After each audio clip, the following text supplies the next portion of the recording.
Hello and welcome to this new episode of Open Book Entrepreneur. Today we have Kezia here with us, and she's an author and also holistic coach as well. So, Kezia, please introduce yourself to our audience. Hi, yeah, like you said, I'm Kezia. I'm a holistic therapist. I've been doing it for 18 years. I'm also an author because halfway through my holistics training, I was diagnosed with MS, and I hid that because it is quite scary. So I think I hid it from the world. I didn't tell my close family and friends knew, but I hid it from clients, from strangers. I was very secretive about it, but I now realize that I actually hid it from myself because I wasn't willing to accept it because that sort of thing happens to other people. It doesn't happen to us.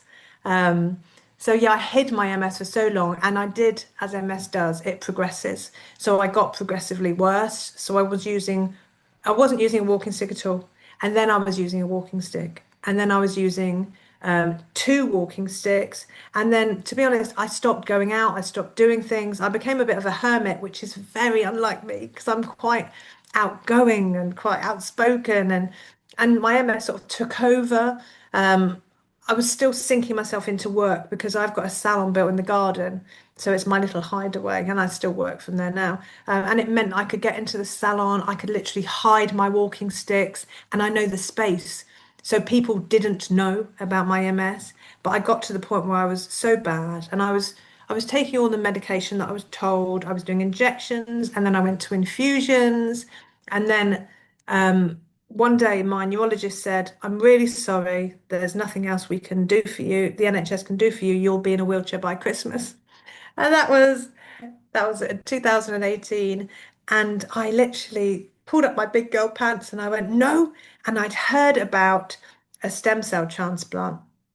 So when you get a diagnosis of something, everyone says all you need to do is have more cinnamon. You need to spin around on a Tuesday. You need to eat pineapple and do, whatever it is. So generally I went, okay, thanks very much. But it was like a friend of a friend who said her sister was in a wheelchair, had a stem cell transplant, and then she was walking. I was like, okay. So I went to this talk just because I didn't have anything else to do, if I'm honest. So I went to this talk, and this wheelchair woman ran across the room, and she said she was in a wheelchair the year before. And I was like, okay. And so when my neurologist said, "I'm really sorry, there's nothing else we can do for you," I said, "I'm going to have a stem cell transplant." Hmm. And he was like, "Well, I think you're too far gone. It wouldn't work for you." And the talk that I went to, there was lots of neurologists speaking about statistics and numbers and figures. One particular neurologist was a very smiley, sort of happy doctor, and he said, "We are all family. We do this together. The patients are friends and family." And it was just beaming. He was so smiley and so lovely. And I said to the neurologist, "Well, I'm going to have a stem cell transplant."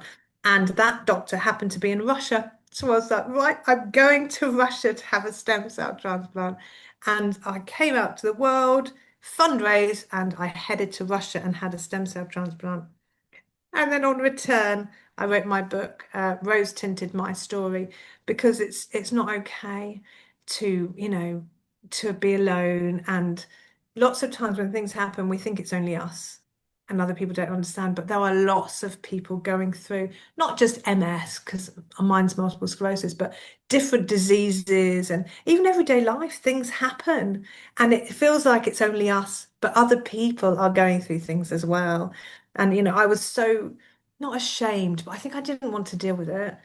And actually, coming out was one of the best things that I'd ever done because there was so much support from complete strangers, from friends, I mean, when I was fundraising, one of the first people to donate was a boy that I was in primary school with, that I lent a pen to or something, he said. And I was so lucky. We raised the money in about 7 months. And I headed to Russia, had the stem cell transplant, and then came back and wrote a book about all the things that I said I would never share with anyone. And yeah, Absolutely. that's And then now you are a holistic coach as well. Yeah. So can you tell holistic us a little bit more therapist, about holistic holistic, sorry, therapist. therapist? Yeah. Yeah, I am trained in coaching as well, but I do lots of deep tissue massages and reflexology. I'm quite passionate about reflexology. Yeah, so I do all sorts of like jack of all trades, lots of different therapies. The main ones I do is reflexology, deep tissue massage. Um, yeah, just I mean, it's incredible. I think we don't realize how much power we have, but massage itself, just human touch. I can, yeah, I mean, I'm still doing treatments. I do treatments most days. Um, and the big thing that I'm focusing on now is to set up a program to help people that get a diagnosis, not necessarily of MS, but of any condition, because it's really frightening. And we do look at worst case scenario naturally as humans. And there isn't, there's always something that you can do. I can't say that, oh, I can help you cure everything, but I can give people power to look and to believe in themselves and just give them a boost and think, okay, I can't control what life throws at me, but I control how I look at it. And I can find the positives. And I mean, this is one of my best friends when I got diagnosed with MS. And she was like, I'm glad you were diagnosed with MS. And I was like, that's an awful best friend. But she said, because of your diagnosis, we are doing things. Normally we'd be sat in a pub talking, and instead, we're going in a hot air balloon. We jumped off a boat. We're doing parasailing. I mean, I've just done not just, I think was it last year? This year's going very quickly. I did a Yeah, too tandem. quickly. I know, was that last year or this year? I did a tandem skydive as a fundraiser for Leicestershire MS Therapy Centre. But I mean, because of my MS, I am trying to go, right, that does not control me. I'm going to do all of these things.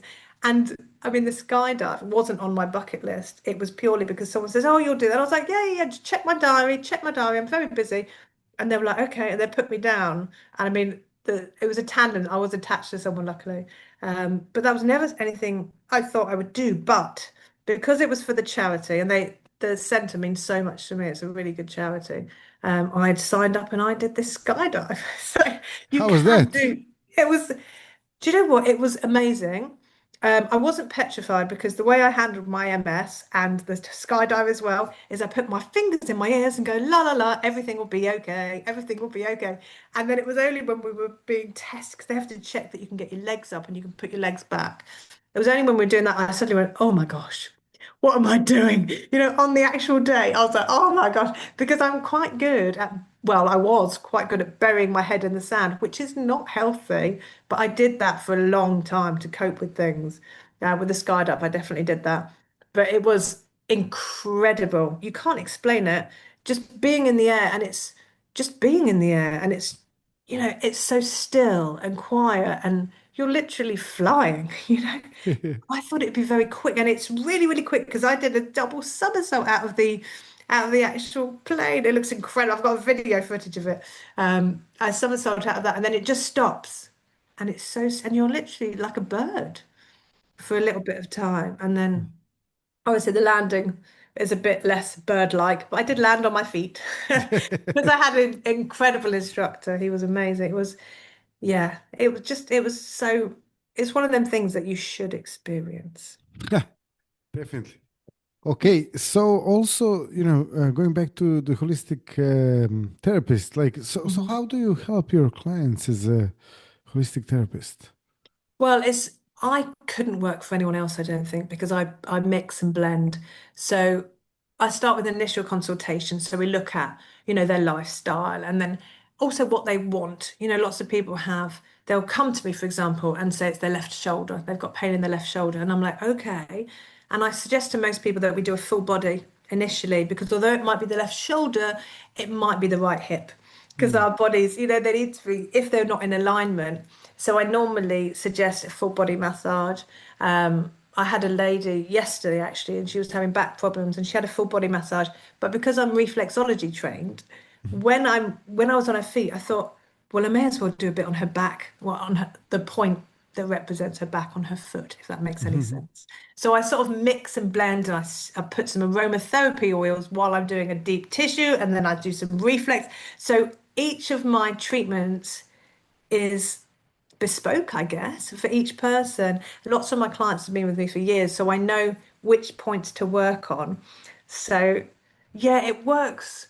I mean, reflexology is incredible because it does work on the mind and it takes you. somewhere else. I mean, when I was training, my mum's a scientist, Mhm. so it's very much like I was brought up, you have to be able to prove everything. And the first reflexology, it was one of my colleagues, but someone else that was studying with me. I was working on her feet and I was like, oh, it's your eyes, it's your eyes. And she was like, no, no, I don't wear glasses, I don't have contacts. And then she rang me the next day and she said, I've got conjunctivitis. And I was like, that's brilliant.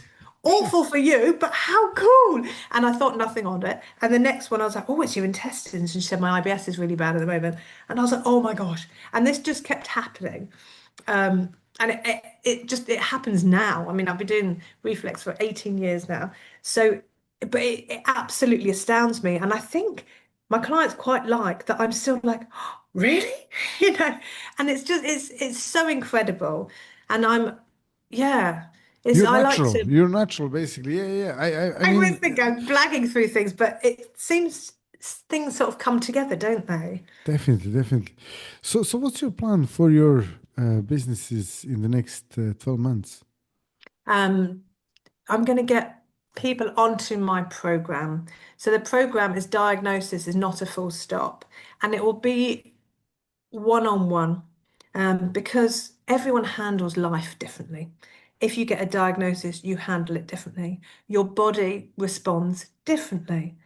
So we'd work together for 6 weeks, so one on one, for 6 weeks, and look at how the diagnosis has affected you. And not just physically, because it might be a physical diagnosis, it might be a mental. Personally, I'm a massive believer in the mind and body connection. So I think I was did a talk it was a couple of weeks ago, and I was saying there's obviously, whether you're science or whether you believe in the clouds and the moon and the crystals, either way, if you get embarrassed, your face goes red. So that's obviously a mind and body connection. If you get excited, you get butterflies. You can feel them in your stomach, but that's just a thought. And that thought has controlled your body. So with a diagnosis, yes, there are things that you might not be able to control and you might have to deal with. But there's always something that you can do. And I think a lot of any illness or life is about hope, and it's giving yourself hope and finding your own power, because we are so much stronger than we realize. We have so much more power than we realize. Exactly. And if people want to actually learn more about you, connect to you, or find out more about your books or your courses, how they can do that? The book you can find on Amazon. It's Rose Tinted My Story. I'm all over Facebook because, and you can stick me into Google. So I've been all over Google. So Kezia, Kezia, and my surname is Kecibas, Kecibas. I hang out on Facebook a lot. I'm more Facebook than I am, but apparently I'm on LinkedIn, I'm on Instagram, I'm on all sorts of things, but I'm not very techie, but I'm trying. Excellent. Yeah. Kezia, thank you so much. And anyone watching us, if you want to check out the links, will be in the description of this episode. And on top of that, yeah, thank you all for watching and listening to this episode. If you liked it, drop us a like, subscribe. If you have any questions for Kezia or me, you can ask them in the comments. And Kezia, thank you so much for being a No, guest thank today. That was you. great. Thank you so much. Excellent.